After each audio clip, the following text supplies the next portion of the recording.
একদিন এই সবগুলো পিঁপড়ে পাতা নিয়ে তাদের ঘরে যাচ্ছিল, কিন্তু একটা পিঁপড়ে লুকিয়ে লুকিয়ে মানুষের কাছ থেকে একটা ফুলের জুতা চুরি করে এনেছিল, কারণ সে সবার থেকে আলাদা ছিল।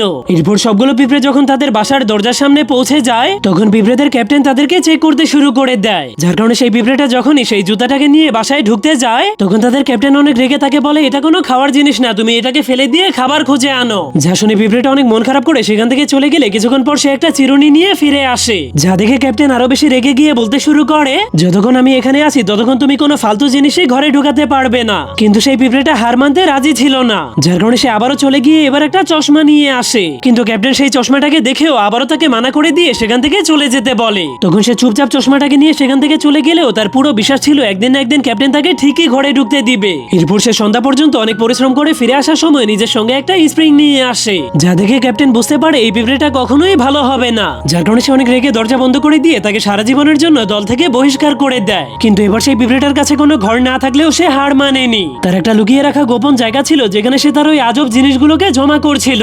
তার স্বপ্ন ছিল একদিন সে নিজের জন্য অনেক সুন্দর একটা ঘর বানাবে। এভাবে এক মাস কেটে গেলেও সেই পিঁপড়েদের ক্যাপ্টেন বাকি সবগুলো পিঁপড়েদেরকে অনেক জোর করে কাজ করাতো, যার কারণে সবগুলো পিঁপড়ে তার উপরে অনেক বিরক্ত হয়ে গিয়েছিল। কিন্তু তখনই তারা সবাই সেই একা হয়ে যাওয়া পিঁপড়েটার নতুন ঘরটাকে দেখে অনেক অবাক হয়ে যায়। তার ঘরটা সে তার জমানো জিনিসগুলো দিয়ে অনেক সুন্দর করে তৈরি করেছিল, যা দেখে তারা সবাই তাদের সেই শয়তান ক্যাপ্টেনকে একা ফেলে সেই নতুন ঘরে থাকার জন্য চলে যায়, যার কারণে সেই ক্যাপ্টেন একদমই একা হয়ে যায়। যদি আপনি সেই পিঁপড়েদের জায়গায় থাকতেন তাহলে কি করতেন তা কমেন্টে জানিয়ে দিন।